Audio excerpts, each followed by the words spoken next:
بسم اللہ الرحمن الرحیم۔ کسی بھی عربی کتاب، جب انسان کوئی عربی کتاب پڑھتا ہے تو اس میں بہت سارے ایسے الفاظ اور علمی اصطلاحات سامنے آتی ہیں جن تک بہت سارے قارئین کی رسائی نہیں ہوتی، اور ان کو ان الفاظ اور اصطلاحات کے معانی کا علم نہیں ہوتا۔ خصوصاً جب آپ علماء متقدمین کی کتابیں پڑھتے ہیں تو ان میں ایسے بے شمار کلمات اور اصطلاحات ہوتے ہیں جن کا صحیح معنی ہمیں معلوم نہیں ہوتا۔ تو ان مشکل الفاظ اور اصطلاحات کی معرفت اور تفہیم کے لیے ہمیں معاجم اور ڈکشنریوں کی طرف رجوع کرنا پڑتا ہے۔ اسی طرح جب ہم کوئی علمی مقالہ عربی میں لکھتے ہیں تو بہت سارے الفاظ کو بیان کرنے کے لیے ہمیں ڈکشنریوں کی ضرورت پڑتی ہے، یا کسی اصطلاح کی وضاحت کے لیے بھی ہمیں ڈکشنری کا حوالہ دینا پڑتا ہے۔ تو ایسے مواقع پر عربی معاجم اور ڈکشنریوں کی طرف رجوع کرنا ضروری ہوتا ہے۔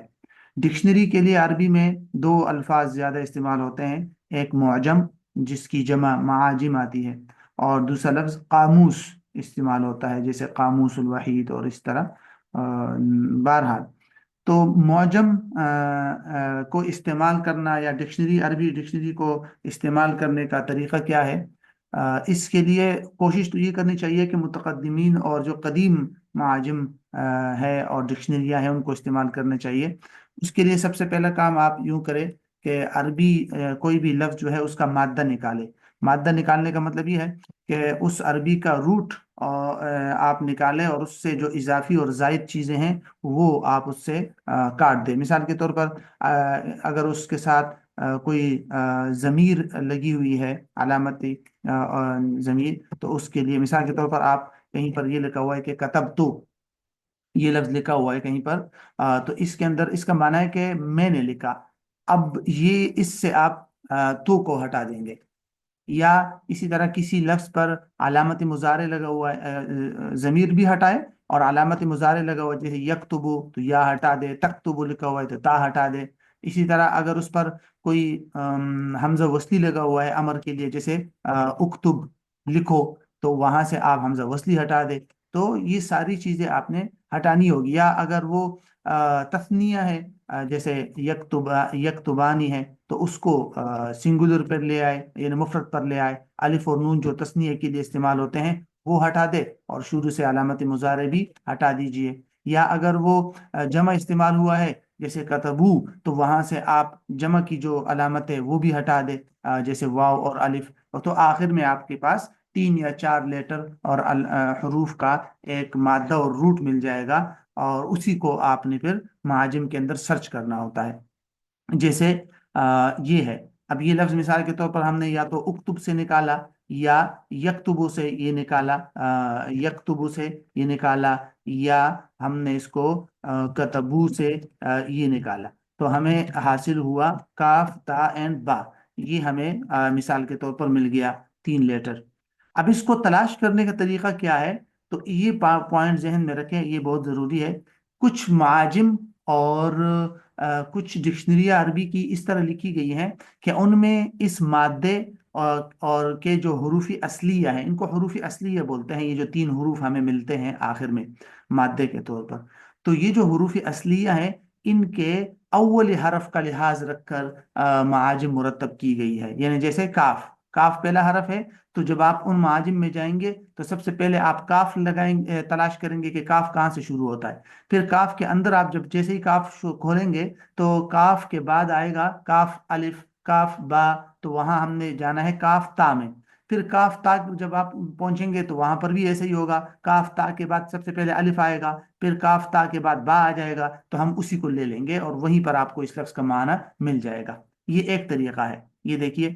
تو یہ پہلا طریقے پر جو جس میں کسی بھی کلمے کے حروف اصلیہ کے اول حرف کا لحاظ رکھ کر کتابیں لکھی گئی ہے، ان میں سے یہ ہے اساس البلاغہ ہے، مختار الصحاح ہے، المصباح المنیر، المعجم الوجیز، المعجم الوسیط، محیط المحیط، اقرب الموارد، منجد اور متن اللغہ۔ عموماً اہل لغہ یہی طریقہ اپناتے ہیں کہ حروف اصلیہ کے پہلے حرف کا لحاظ رکھتے ہیں، پہلا، پھر اس کے اندر آپ جائیں گے تو پھر تا کو تلاش کریں گے، پھر اس کے بعد با کو۔ جیسے یہ دیکھیں، اگر کتبہ کو تلاش کرنا ہے تو سب سے پہلے کاف کے پاس، اسی کے ضمن میں پھر کاف کے بعد تا اور اسی کے اندر پھر با۔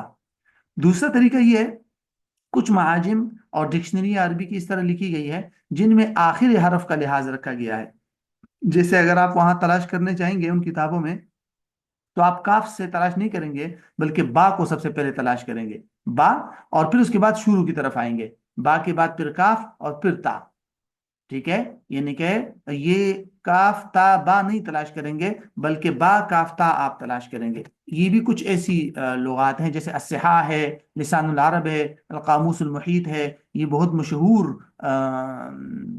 وہ ہے ڈکشنری ہے عربی کی، لیکن یہ اسی طرز پر لکھی گئی ہے کہ سب سے پہلے آخری حرف کتبہ کو آپ تلاش کریں گے تو سب سے پہلے با میں جائیں گے، پھر اس کے بعد کاف میں جائیں گے اور پھر تا میں جائیں گے۔ تو آپ کو اس ترتیب سے آپ کو سارے معنی جو کتبہ کے ہیں وہ ایک جگہ پہ مل جائیں گے۔ تو یہ دوسرا طریقہ ہوتا ہے۔ کوشش یہ کرنی چاہیے، ایک اور بات، کہ کوشش یہ کرنی چاہیے جو قدیم معاجم ہے اور قدیم ڈکشنریاں ہیں انہی سے استفادہ کیا جائے۔ یہ کچھ آپ کے سامنے ہے، دیکھیے، الصحاح ہے علامہ جوہری کی، اور اساس البلاغہ ہے علامہ زمخشری کی، لسان العرب ہے علامہ افریقی کی، مختار الصحاح ہے، اور المصباح المنیر، القاموس المحیط، تاج العروس علامہ زبیدی کی۔ یہ ساری قدیم ڈکشنریاں ہیں، ان سے استفادہ کرے تو زیادہ بہتر ہے۔ بہرحال کچھ جدید اور معاجم حدیثہ جن کو کہتے ہیں وہ بھی ہے، یہ موجود ہے، جیسے المعجم الوجیز سے بھی استفادہ کر سکتے ہیں، معجم الوسیط، محیط المحیط، اقرب الموارد، المنجد، متن اللغہ، یہ سارے یہ قدیم شمار نہیں کی جاتی۔ لیکن یہ بات ذہن میں رکھیے، یہ ساری ڈکشنریاں عربی ٹو عربی ہے، یعنی عربی سے عربی۔ آج کل تو عربی سے اردو بھی آ گئی ہے، موجود ہے، جیسے قاموس الوحید ہے، اور اسی طرح عربی سے انگلش بھی موجود ہے۔ عربی سے انگلش کی ایک ڈکشنری ہے، وہ میں آپ کو بتاتا ہوں، وہ بھی بڑی اہم ہے۔ اور بلکہ آج کل موبائل میں ایپس بھی آئے ہیں اور انٹرنیٹ پر بھی ایسی کچھ ڈکشنری موجود ہے، جیسے یہ دیکھیں، الباحث العربی سب سے مشہور اور بہت اہم ہے، اور المعجم التفاعلی، یہ ساری کی ساری۔ اچھا، المعجم الطبی یہ ہے، یہ طب سے ریلیٹڈ، میڈیکل سے ریلیٹڈ ساری اصطلاحات آپ کو یہاں مل جائیں گی۔ اور المعانی یہ والا اچھی ڈکشنری ہے، یہ آپ ایپ میں بھی استعمال کر سکتے ہیں، عربی ٹو عربی بھی ہے، عربی ٹو انگلش بھی ہے، عربی ٹو اردو بھی ہے، موبائل کے اندر اس کے ایپ بھی موجود ہے۔ تو بہرحال ان سے آپ استفادہ کر سکتے ہیں۔ ایک انگلش کی ڈکشنری ہے، آ، یہ دیکھیے گا، یہ ایک انگلش کی ڈکشنری ہے، اس کا یہ بہت اہم ڈکشنری ہے، اس کو آپ دیکھیے گا، یہ بہرحال یہ ہینس اینڈ ویئر کی ایک ڈکشنری ہے۔ بنیادی طور پہ یہ عربی ٹو انگلش ہے، اور اس میں زیادہ، یعنی ایک لفظ کے بہت سارے معنی بھی ذکر کیے گئے ہیں، یعنی تقریباً تمام تفصیلات موجود ہے ہر لفظ کی، اور صلات بھی موجود ہے کہ لفظ کا صلہ جب کوئی اور مختلف ہوتا ہے تو پھر اس کا اس کے معنی پر کیا فرق پڑتا ہے۔ یہ دیکھیے گا، Hans Wehr, dictionary of modern writing Arabic, یہ بڑی اچھی ڈکشنری ہے۔ اس کی استعمال کرنے کا طریقہ میں آپ کو بتاتا ہوں، ذرا اس کو ایک نظر دیکھ لیجئے گا۔ یہ اس کو ذرا زوم کرتے ہیں، یہ دیکھیے، مثال کے طور پر ایک لفظ ہے فتح، یہ لفظ دیکھیے، یہ لفظ ہے فتح۔ تو سب سے پہلے اس لفظ کی عربی انگلش ٹرانسلیٹریشن ہے، جیسے یہ دیکھیے فتح، کیسے آپ انگلش میں اس کو لکھیں گے؟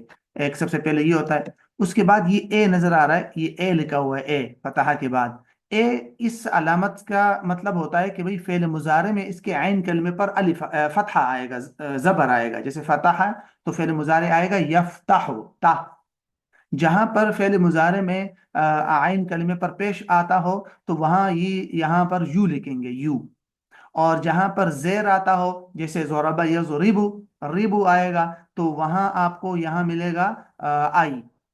تو یہ علامات ہیں تین جس سے یہ فعل مضارع کے عین کلمے کی وضاحت کرتے ہیں، الف سے زبر پر کی طرف، اور یو سے پیش کی طرف، اور آئی سے زیر کی طرف۔ اس کے بعد جی جو بریکٹ میں آتا ہے فتح، فتحن یا فتح، یہ مصدر ہے، یہ آپ کو دو بریکٹ کے اندر اس کا مصدر بتاتے ہیں، اور ساتھ ہی مصدر کے میننگ بھی بتاتے ہیں. یہ دیکھیے ٹو اوپن، ٹھیک ہے، ساتھ میں یہ معنی آتا ہے. پھر اس کے بعد یہ مختلف معنی اس کے بتائیں گے. ہر سیمی کولن کے اندر آپ کو ایک معنی نظر آئے گا. مثال کے طور پر ٹو ٹرن آن، یہ دیکھیے اس سیمی کولن تک. پھر اس کے بعد یہ دیکھیے ٹو ڈگ، یہاں سے اکینل، کوئی جگہ کھودنا، تو یہاں سے الگ میننگ آپ کو بتا دیا. ہر سیمی کولنز کے اندر اس کا الگ الگ معنی ہے. اور ساتھ ساتھ میں سب سے اہم چیز، مختلف صلہ، جب فتح کے لفظ کے بعد کوئی صلہ مختلف آ جائے، الا آ جائے، با آ جائے، علا آ جائے، تو کیا معنی آئے گا. یہ دیکھیے ہر صلے کے ساتھ الگ الگ معنی بھی آپ کو بتائے ہیں. علا آ جائے تو کیا معنی آتا ہے، با آ جائے تو پھر کیا معنی آتا ہے اس کا، ٹھیک ہے. اور یہ ساری ڈیٹیل ہے. عن آ جائے صلہ تو پھر اس کا کیا معنی آتا ہے. اسی طرح یہ سارے اس لفظ کے معنی ہے. اور آگے اس پہلے فعل کے معنی، اور اس کے بعد پھر اس مادے سے ریلیٹڈ اسما کے معنی ہے. تو یہ انگلش کی ایک ڈکشنری ہے، بڑی اچھی ہے. انگلش کی اور بھی بہت ساری ڈکشنریاں ہیں، لیکن یہ سب سے اہم ہے. بہرحال یہ کچھ پوائنٹ تھے معاجم کے حوالے سے، تو ممکن ہے اس سے آپ کو فائدہ ہوگا.